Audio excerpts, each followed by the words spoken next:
Imagine finding the greatest mind of the 19th century lying face down in a gutter, wearing filthy, ill-fitting rags that reek of another man's sweat.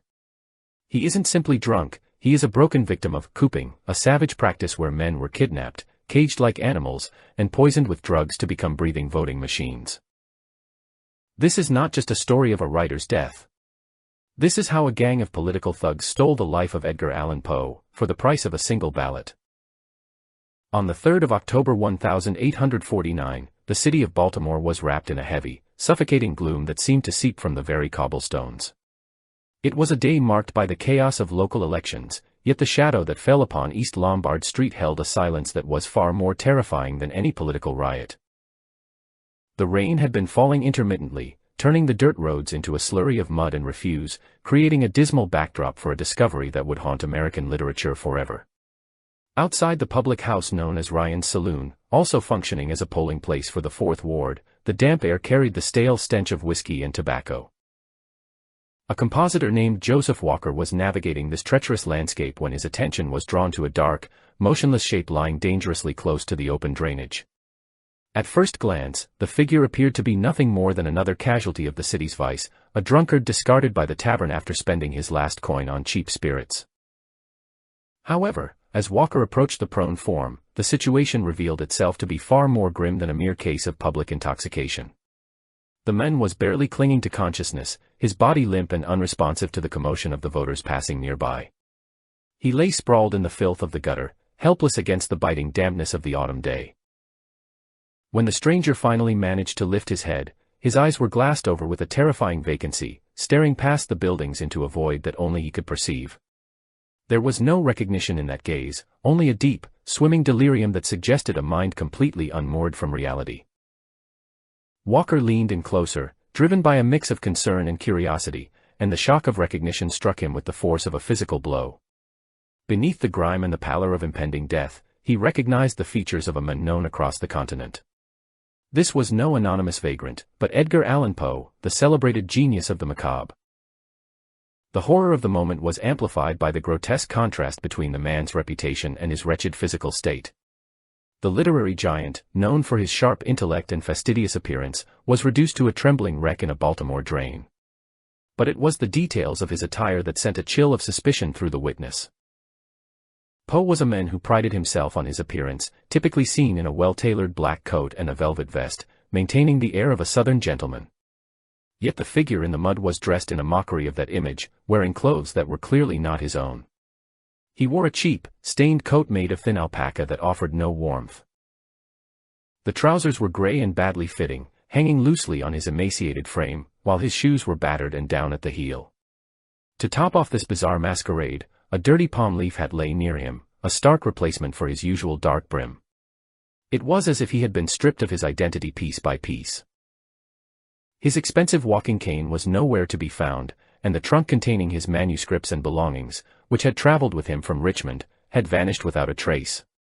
He possessed nothing but the rags on his back and a mind that was rapidly sinking into a toxic fog. The scene suggested violence, theft, or something far more sinister and systematic than a simple robbery. Walker quickly realized that this was an emergency requiring immediate intervention, for the poet was clearly in the grip of a medical crisis that threatened to snuff out his life right there on the pavement. He hurriedly penned a note to an acquaintance of Poe, a doctor named Snodgrass, describing the pitiable condition of the writer and urging him to come at once. The urgency in the scribbled message reflected the dire reality that the man in the gutter was fading fast.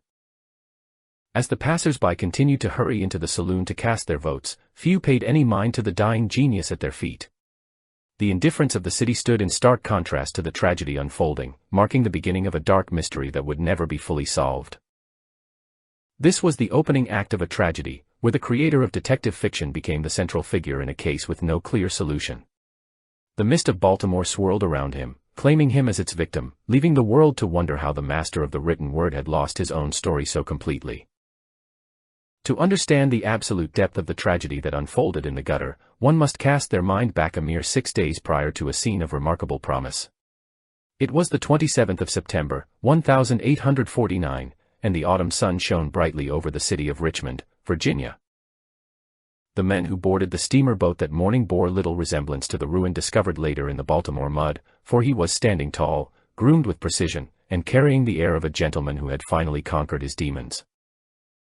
Edgar Allan Poe was leaving the South not as a defeated exile, but as a man on the verge of a triumphant second act in a life that had been plagued by sorrow. He carried with him a heavy trunk, packed not only with his clothes and manuscripts but with the tangible weight of his future ambitions. In his pockets and luggage, he guarded a substantial sum of money, totaling nearly $1,500 in subscriptions and fees. It was a small fortune for a writer in that era, enough to fund his dream of starting his own literary magazine, which he intended to call The Stylus. He was bound for Philadelphia, a city where he had lived and worked before, with a specific and respectable commission awaiting him upon his arrival. A wealthy poetess named Mrs. St. Leon Loud had hired him to edit a collection of her verses, a task that promised both payment and professional dignity. But his journey was driven by something far more potent than mere commerce, for his heart was anchored to a new hope that waited for his return in Richmond. He had recently rekindled a romance with his childhood sweetheart, Elmira Shelton, a widow of considerable means and standing. Their engagement had been all but settled, promising him a stability he had not known since the death of his young wife years earlier.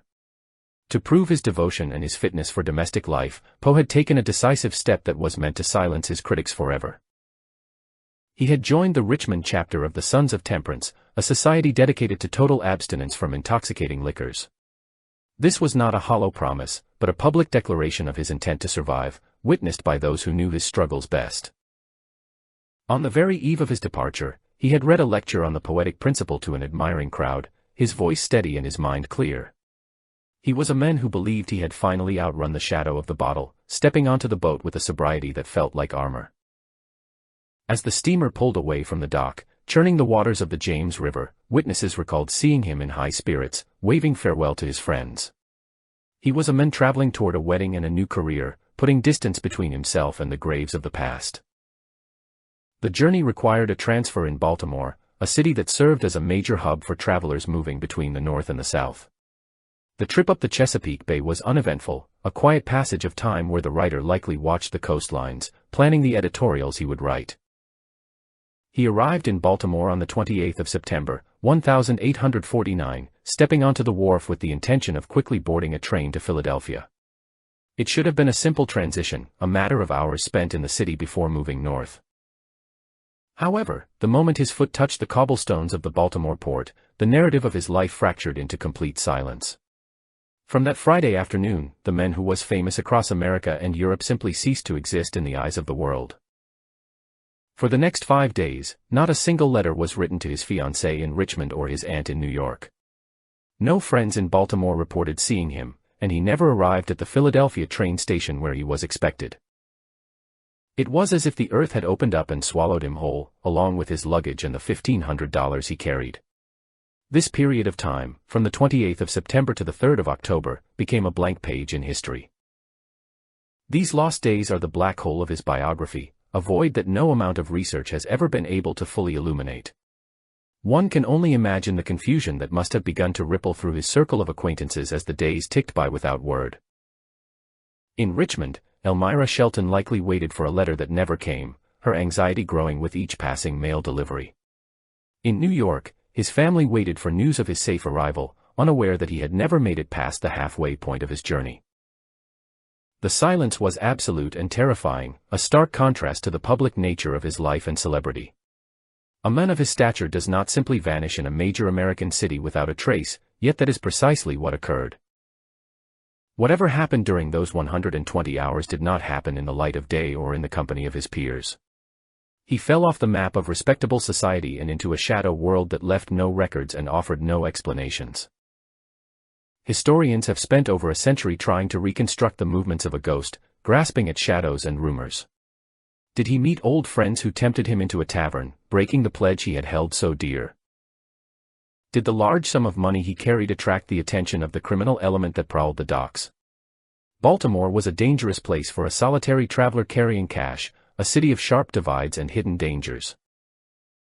Some speculate that he never even made it out of the Port District, intercepted by forces that saw him not as a poet, but as prey. The sobriety he had cultivated in Richmond would have made his sudden intoxication all the more devastating to his system. His physiology was such that even a single glass of wine could induce a state of mania or stupor. If he was forced to drink or tricked into it, the descent would have been rapid and uncontrollable, stripping him of his faculties in minutes. There is a profound horror in the thought of this refined intellect wandering the labyrinth of the city, lost and deteriorating. The hope that defined his departure from Richmond must have been stripped away layer by layer as the days wore on. He was likely moving through the underbelly of the city, unseen by those who would have recognized him, or perhaps he was being held against his will. The disappearance was so total that it suggests a deliberate concealment, a systematic removal of the men from the public eye. The expensive suit he wore when he left Richmond vanished during this time, replaced by the rags found on him later. This exchange of clothing implies a prolonged ordeal, a slow stripping of his identity that took days to complete. His trunk, the repository of his literary legacy and his future plans, was separated from him, cast aside or stolen. The $1,500, the seed money for his new life, was filtered away into the pockets of strangers. When one looks at the timeline, the gap of 5 days is an eternity for a man in his condition to survive on the streets. It was a slow-motion erasure, a dismantling of Edgar Allan Poe that took place while the rest of the country went about its business. The sun rose and set 5 times over Baltimore while the poet drifted through his personal hell. Elections were prepared, ships docked and departed, and the machinery of the city ground on, indifferent to the tragedy in its midst. He was a ghost before he was even dead, haunting the alleyways and taverns, a figure of tragic irony. The man who had written so eloquently about the terror of confinement and the loss of self was now living it. No witness ever came forward to say they saw him during this interval, or if they did not speak of it. The silence of those 5 days remains one of the loudest sounds in literary history, a scream that was never heard. It is a void that invites endless speculation but offers no comfort or closure. We only know that the man who stepped off the boat was full of life, and the man who emerged from the fog 5 days later was broken beyond repair. The transformation was total, a complete negation of the redemption he had sought in Richmond. The black hole of those days consumed his dignity, his wealth, and his mind, leaving only a shell behind. This was not merely a disappearance, it was a purgatory on earth, endured in secret. The mystery of where he was and what he suffered is a secret he took to the grave, leaving us only with the chilling evidence of the aftermath. To comprehend the hell into which the poet had descended, one must first understand the savage reality of Baltimore in the autumn of 1849. The city was known throughout the nation by the grim moniker of Mob Town, a title earned through years of bloodshed, riots, and a complete breakdown of civic order during election seasons. Politics in this era was not a debate of ideas but a brutal turf war fought with cobblestones, clubs, and pistols. The outcome of the ballot was rarely decided by the will of the people, but rather by the physical dominance of street gangs who sold their violence to the highest bidder. At the heart of this corruption lay a specific and terrifying practice known as cooping, a term derived from the method of penning men up like chickens in a cage. It was a systematic form of kidnapping designed to manufacture votes on an industrial scale, turning human beings into mere tallies on a scorecard. As the 3rd of October approached, the city became a hunting ground for these political gangs, who roamed the streets in search of vulnerable prey. They were not looking for opposition voters to persuade, they were looking for bodies to steal, specifically those who would not be immediately missed by powerful friends. The ideal victims for these press gangs were the marginalized and the solitary, recent immigrants who spoke little English, sailors waiting for a ship, or travelers passing through the city on their way to other destinations. These transients were the fuel that powered the corrupt political machine. Small armies of thugs, often bearing colorful names like the Plug Uglies or the Blood Tubs, prowled the waterfronts and the areas surrounding the train depots. They moved in packs, scanning the crowds for the telltale signs of a man who was alone, confused, or perhaps slightly inebriated. When a target was identified, the abduction was usually swift and violent, leaving the victim no time to raise an alarm. A sudden blow to the head or a knife pressed against the ribs was often enough to force compliance, dragging the unfortunate soul into a dark alleyway away from the gaslights. From the point of capture, the prisoner was marched to a holding facility, the titular coop. These were typically deep basements, windowless sheds, or the back rooms of saloons owned by political operatives who were complicit in the scheme. Inside these makeshift prisons, the conditions were nothing short of horrific, designed to break the spirit of even the strongest men. Dozens of captives were often crammed into spaces meant for a few, forced to stand or sit in their own filth, deprived of light, fresh air, and sanitation for days on end. The atmosphere in the coop was one of sheer terror, a claustrophobic nightmare where the air was thick with the smell of unwashed bodies, vomit, and the metallic tang of blood. Escape was impossible, as the doors were guarded by armed sentries who had no qualms about beating a prisoner into submission. Violence was the first tool used to strip the captives of their resistance. Anyone who protested their incarceration or demanded to be released was met with a brutal thrashing, a lesson quickly learned by the other huddled masses in the dark. But physical pain was only one part of the conditioning process. The gangs had a more insidious method for ensuring compliance. To render the men malleable and willing to follow orders, the captors employed a chemical weapon, cheap, raw alcohol often laced with stupefying drugs. This vile concoction was forced down the throats of the prisoners, regardless of whether they were drinkers or temperance men. The liquor was often of the lowest quality, a burning rotgut whiskey that could strip the lining from a stomach, but it was the additives that made it truly dangerous. It was common practice to spike the drink with laudanum, a potent tincture of opium, or other narcotics available at the time. The goal was not to provide pleasure or relief, but to induce a state of profound confusion and docility, erasing the victim's memory and will. Under the influence of this toxic cocktail, a man would lose his sense of time and identity, becoming a blank slate upon which the gang could write their instructions. They became living ballots, distinct individuals reduced to stumbling automatons who could no longer distinguish right from wrong. For a man like Edgar Allan Poe, whose physiology was notoriously intolerant to alcohol, this forced intoxication would have been catastrophic. A small amount of wine was known to send him into a mania. The industrial quantities of drugged spirits used in the coops would have shattered his mind completely. The prisoners were kept in this drug-induced twilight for days, sometimes a week, waiting for election day to arrive.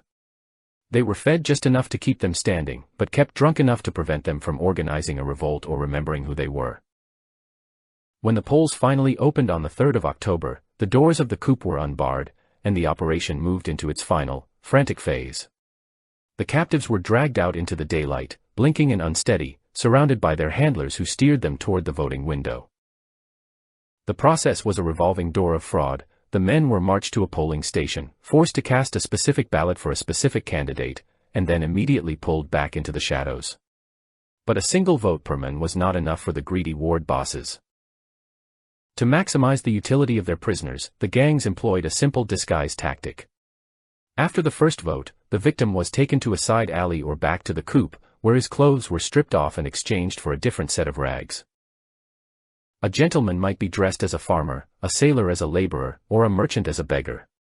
Wigs, false whiskers, or a change of hats were used to alter their appearance just enough to fool the harried election judges, or give them plausible deniability. This explains the bizarre and ill-fitting attire found on the poet's body. He had been cycled through this machinery of fraud, his own fine clothes traded away for the wretched garments of another captive, a visual testament to his loss of self. The victims were marched from one ward to another, voting 5, 6, or even 10 times in a single day. They were propped up if they could not stand, their hands guided if they could not hold the ticket, driven forward by threats and the promise of more liquor. It was a grueling marathon of abuse, lasting from the opening of the polls until the final ballot was cast. By the end of the day, the men were physically exhausted, their bodies poisoned by the drugs and their minds fractured by the relentless pressure. Once they had served their purpose and the polls were closed, the gangs had no further use for their human cattle. The captives were no longer valuable assets but liabilities, evidence of a crime that needed to be discarded quickly and without ceremony. They were often dumped in the streets, in gutters, or near taverns, left to sleep off the effects of the laudanum or to die of exposure. The gangs vanished into the night to celebrate their bought victories, leaving the wreckage of their crimes scattered across the city.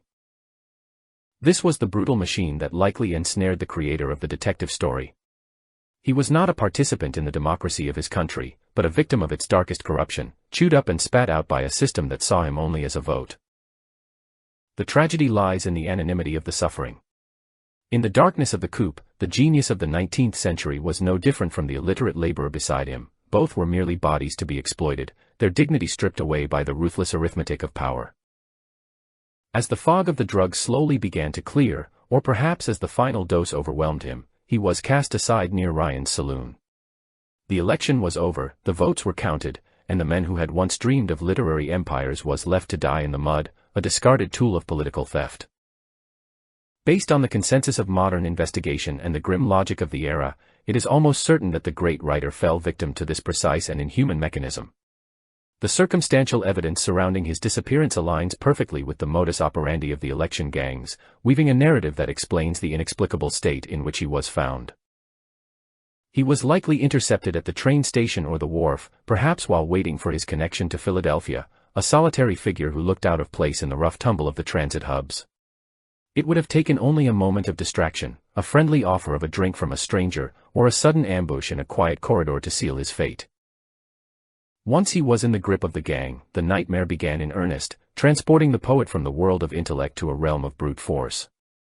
He was dragged into the darkness of a cellar or a back room, indistinguishable from the dozens of other wretches who had been swept up by the press gangs that week.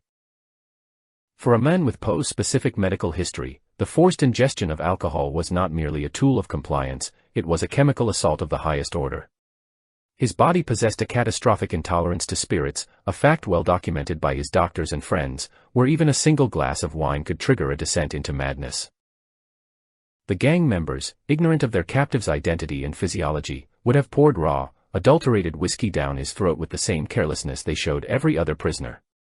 To them, he was just another vessel to be filled, another warm body to be manipulated for the sake of a ballot count. The effect on his system would have been immediate and devastating, far exceeding the stupor that overcame a hardened drinker. The toxic mixture of alcohol and likely opiates would have inflamed his brain, triggering the lesions that some medical historians believe he already suffered from, plunging him into a state of delirium. In this helpless condition, the cruelest aspect of his degradation took place, the systematic stripping of his identity through the theft of his clothing. When he left Richmond, he was dressed as a gentleman of his station, wearing a fine suit of black wool, a velvet vest, and a pristine white linen shirt. These were the clothes of a man who respected himself, a man who was traveling to edit a book and marry a wealthy woman. But inside the coop, these garments were stripped from his body, likely sold or gambled away by his captors, or kept as a trophy of the catch. In their place, he was forced into the wretched attire that would confuse the witnesses who eventually found him. The gang needed him to vote multiple times, and to do so, he could not look like the same man twice, nor could he look like a well-to-do traveler who might attract the attention of the police. He was shoved into a coat made of cheap alpaca, a thin and ragged garment that offered no protection against the October chill. It was stained with the filth of its previous owners, ripped at the seams, and hung off his emaciated frame like a sack, mocking the dignity he had fought so hard to maintain. His trousers were replaced with a pair of gray, coarse pants that were badly cut and covered in dirt, completely alien to his usual fastidious style. The transformation was completed with a battered, dirty palm leaf hat, a piece of headgear that no gentleman would ever be caught wearing in public. This masquerade served a dark utilitarian purpose, allowing the gang to march him from one polling station to another without raising immediate suspicion. He was no longer Edgar Allan Poe, he was a generic, shabby figure of the Baltimore streets, invisible to the eyes of those who did not care to look closely. Throughout that rainy election day, he was likely dragged through the mud of the Fourth Ward, propped up between two thugs who guided his hand to the ballot box. He was a puppet in a political theater, his genius silenced by the drugs coursing through his veins, his voice reduced to an incoherent mumble. The physical toll of this ordeal is difficult to imagine, as he was marched through the wind and rain, his body failing with every step. The cheap shoes he had been forced into offered no support, and his constitution, already weakened by the initial abduction, began to collapse under the strain of the abuse. He was made to vote again and again, a process known as pigeon ing, where the victim is recycled through the line until they are of no further use. With each repetition, the connection to his former life grew more tenuous, the reality of the coup overriding the memories of his poetry and his plans.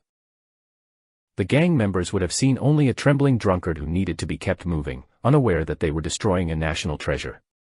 To them, his value was calculated strictly in the number of votes he could cast before he collapsed completely, a cynical arithmetic of flesh and power. As the day wore on and the polls began to close, the utility of the prisoner reached its end. He was no longer a resource, he was a liability, a sick and dying man who could not be kept in the coop without risking a death on the premises. The decision was made to discard him, to throw him back into the world like a used wrapper. The callousness of this final act matches the brutality of his capture, treating a human life as a disposable commodity that had served its purpose and was now expired. He was hauled out of the confinement, perhaps under the cover of the deepening twilight, and dumped near Ryan's saloon. It is no coincidence that he was found near a polling place. It was the site of his exploitation, the center of the web that had ensnared him. There he lay in the gutter, the rain soaking through the thin alpaca coat, the drugs slowly paralyzing his vital functions. The gang disappeared into the night to collect their pay, leaving behind a broken shell of a man who was rapidly drifting beyond the reach of help. This was the culmination of the Cooping theory, a sequence of events that explains every tragic detail of his discovery. It accounts for the missing days, the strange clothes, the profound intoxication, and the total collapse of a man who had pledged sobriety just a week before. He had not merely relapsed, he had been murdered by a system, his life drained away drop by drop for the sake of a local election. The clothes he wore were not a choice, but a costume of his slavery, the final indignity imposed upon him by his tormentors. Lying in the street, he was a testament to the violence of the era, a victim of a crime that was so common it was barely considered a crime at all. The tragedy is that the mind which had conceived of the most intricate mysteries was undone by a brute force that lacked any imagination whatsoever. He was left to freeze on the stones, a horrifying tableau of a genius reduced to wreckage. The city of Baltimore moved on around him, unaware that the man dying in the wet gloom was the same man who had defined the nightmares of a generation. The carriage that bore the unconscious author through the darkening streets of Baltimore arrived at the imposing gates of Washington College Hospital just as the sun began to set on the 3rd of October.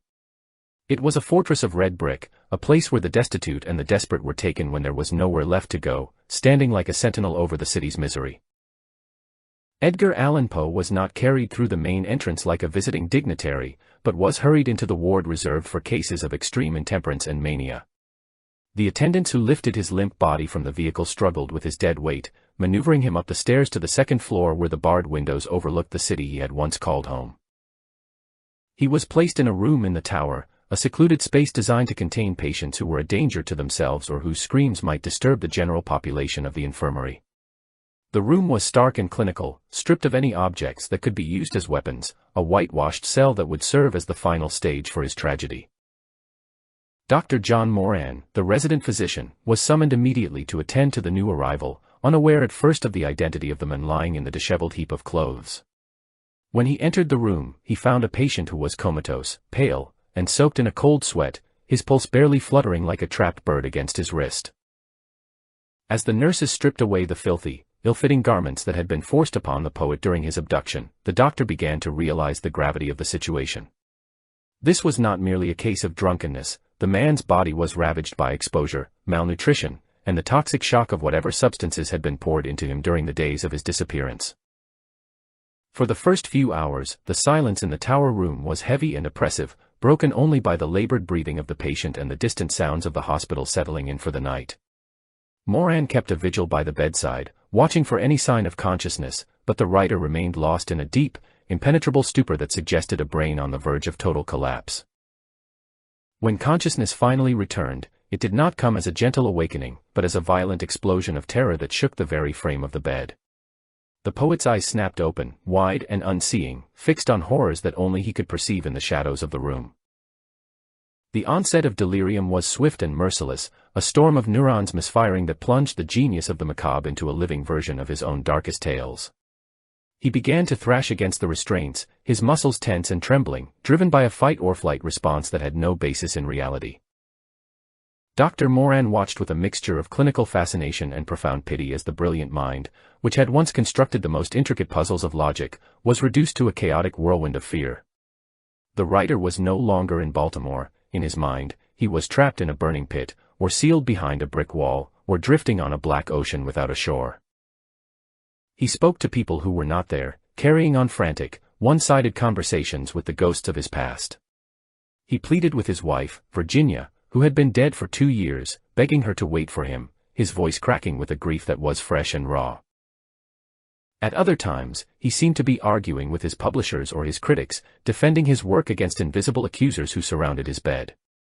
The lucid eloquence that had defined his lectures was replaced by a stream of disjointed rambling, a word salad of poetry and paranoia that defied interpretation. But as the delirium deepened, a specific and chilling fixation began to emerge from the chaos of his ravings.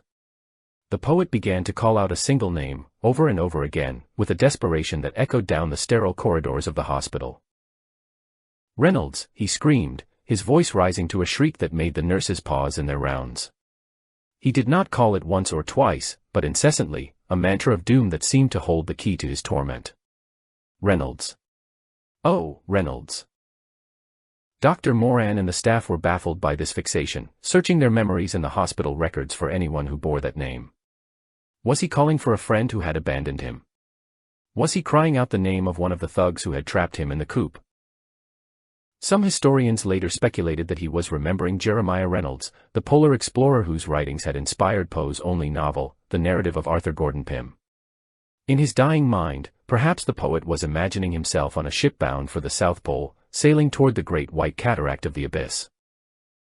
Others believed the name belonged to a ward boss or an election judge, the men who had overseen his torture in the voting pens.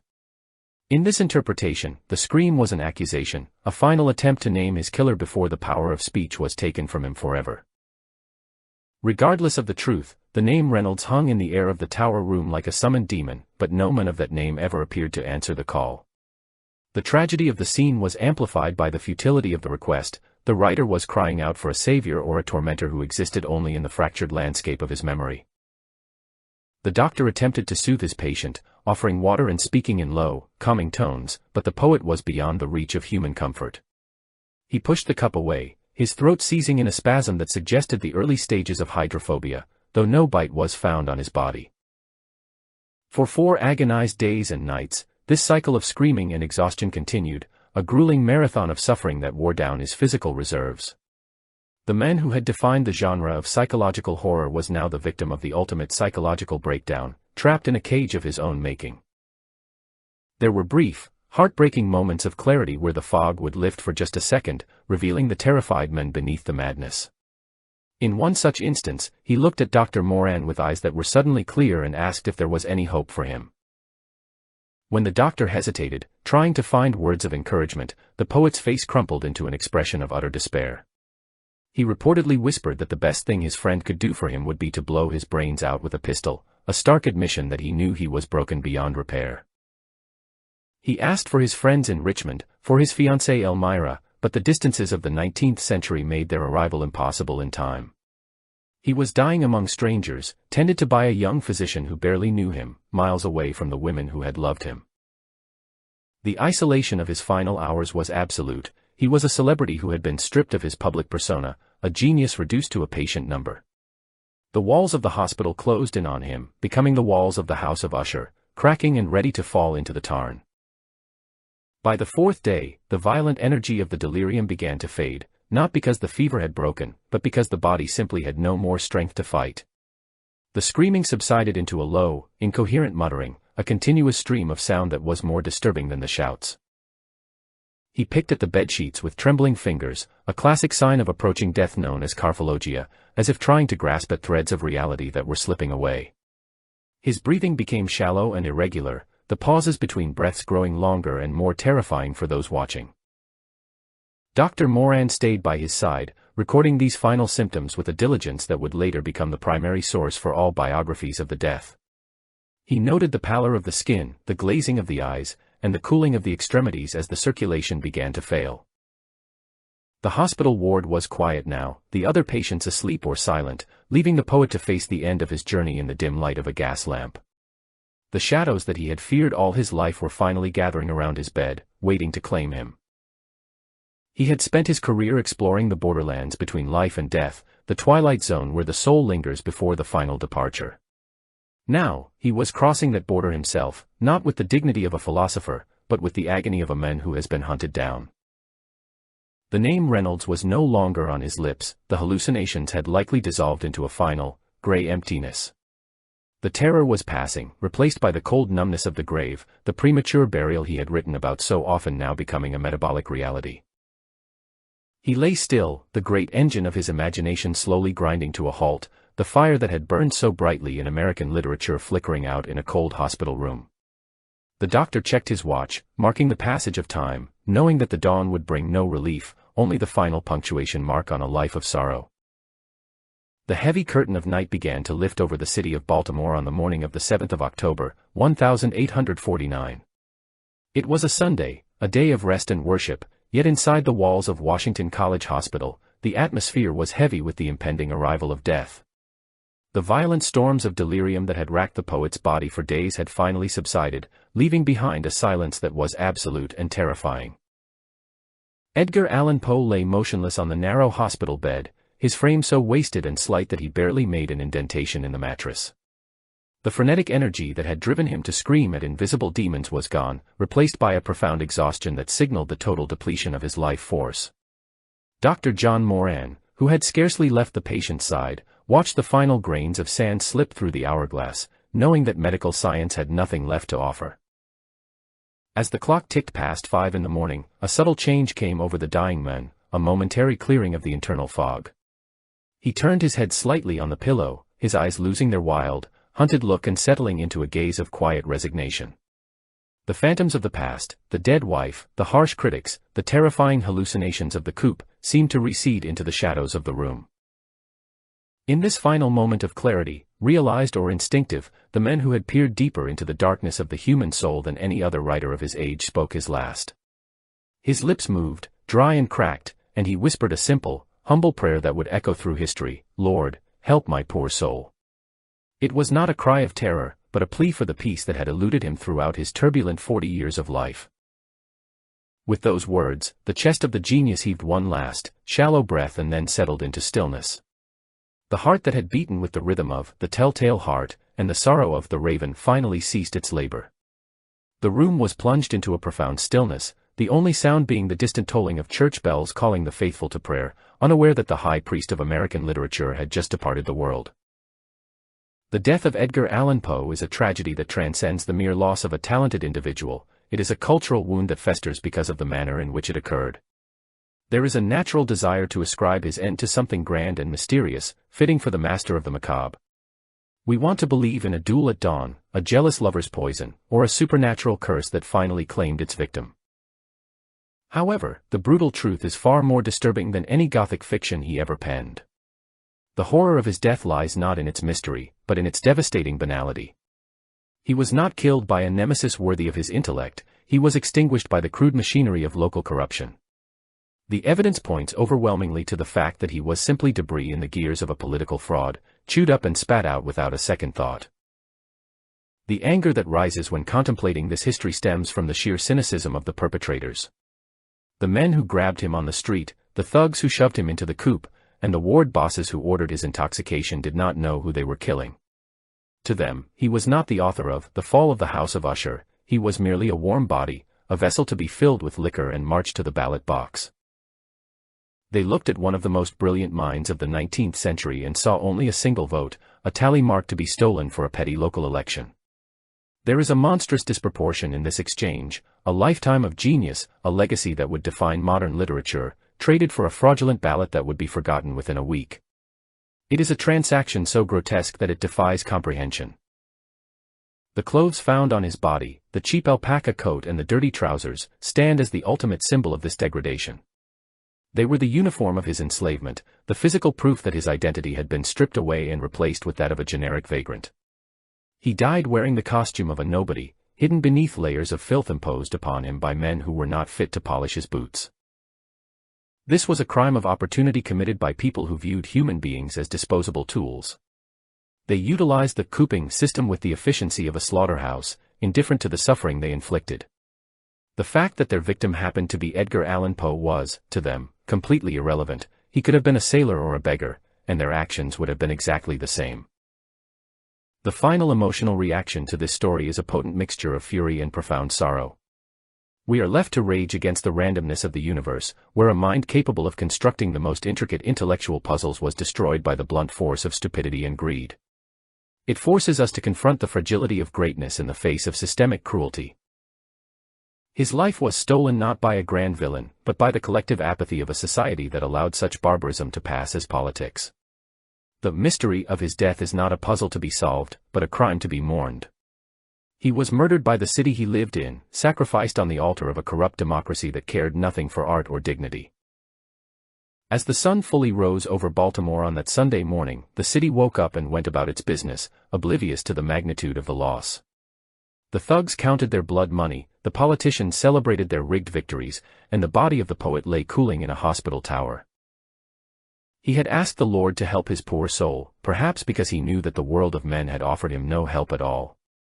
The tragedy of Edgar Allan Poe is that he died as he had lived in those final days, alone, misunderstood, and used, a victim of a reality far colder and more cruel than any nightmare he could have ever imagined.